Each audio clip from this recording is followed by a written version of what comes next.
Kumusta mga brad? Siguro nga alam nyo na meron na namang isang panibagong underbone na susubok nga po sa lakas ni Rosie Flash. At syempre doon na rin sa mga iba pang underbone. At sinasabi nga din po ng iba na ito na daw ang bagong hari ng mga underbone. Ulul.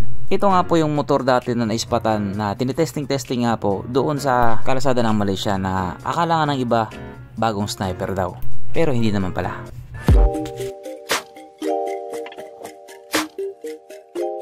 Pero syempre bago tayo magpatuloy, kung bago ka pa lamang napadpad dito sa aking walang kwentang channel, huwag ka na mag-subscribe.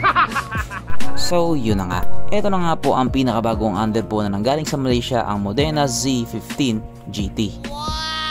As usual, dahil ito nga po ay bagong motor, ito talaga yung pinag-uusapan ngayon na kung ano ba yung kayang ibigay niya, kaya ba niyang manibak or kaya ba niya man lang maka-overtake, at kung matibay din ba itong motor na ito. Pagdating sa looks, okay naman siya.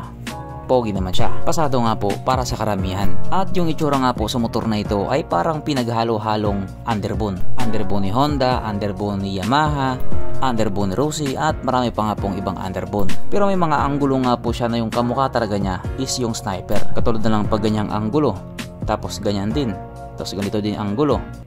O diba anggulo? At para naman doon sa magtatanong kung may pag-asa bang ilabas sa Pilipinas, sa tingin ko parang meron. Kasi yung isa nga pong motor ni Modenas, yung kanilang Karisma, nilabas po ni Kawasaki dito sa atin at pinangalanan nga pong Brusky.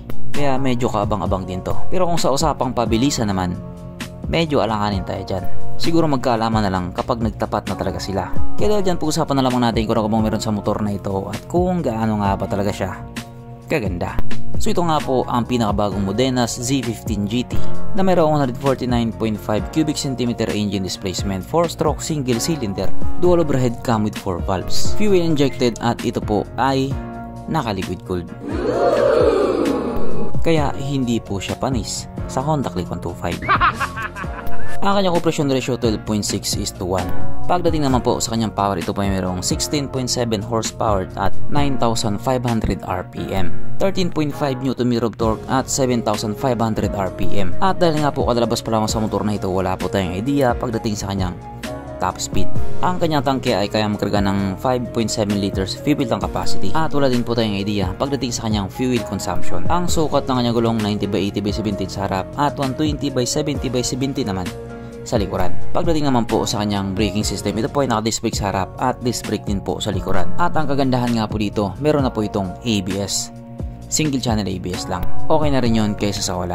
Ang kanyang seat ay may taas na 780mm at ang motor nga po na ito ay may kabuuang bigat na 128 kg. So para nga po sa isang 150cc na underbone, sakto lang yung bigat niya. Mapunta naman po tayo sa iba pa niyang mga features. So ang ilaw nga po sa motor na ito, naka full LED na po. Kung titignan nga din po natin yung itsura ng headlight niya, para siyang kahawig doon sa mga sinaunang sniper.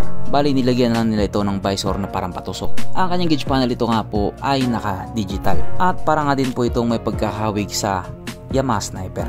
At kung titignan nga din po natin, ito po ay naka-smart key na rin. Nakakilis na po siya. At hindi nga din po mawawala sa motor na ito ang kanyang USB charging port. Na para kahit saan ka nga po mapunta, hindi ka na mangangamba na baka malubat yung cellphone mo kasi nga manonood ka pa ng Pornhub. At nandito na nga po tayo sa exciting na part, ang kanyang mga suspension. So sa harapang bahagi nga po ito ay ginamitan ng telescopic fork. At sa likuran naman ito po ay gumagamit ng monoshock na ayon nga po sa mga taong nakagamit sa motor na ito, magandang bounce.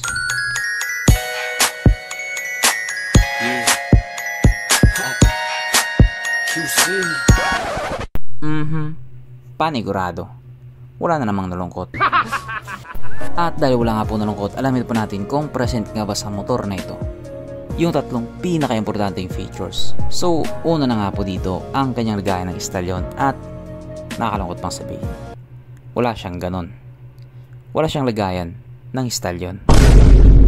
Pangalawa, wala din po siyang sabitan ng pulutan.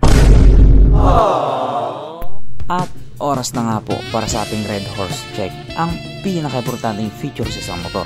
At ayon nga po sa aking masusing pag-aanalisa, ang motor na ito ay kayang magkarga ng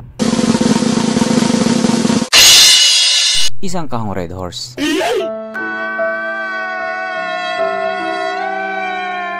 So therefore ang motor na ito ay hindi pala recommended. At pagdating naman po sa kanyang presyo, doon nga po sa Malaysia ito ay nagkakalaga ng 8,288 Malaysian ringgit, na kung i-convert nga po natin into Philippine peso, ito po ay papatak ng 115,000 pesos. So pagdating nga po sa bagay na hindi po natin masasabi kung mahal ba or mura, nakadepende din kasi yan kung ano yung kayang ibigay niya. Pero kung sakaling trip mo ang motor na ito, pabili ka na sa mama mo. So hanggang dito na lang muna mga brad. Kung may gusto kong sabihin or gustong idagdag doon sa mga sinabi ko, mag-comment ka na lang sa baba. Okay, bye.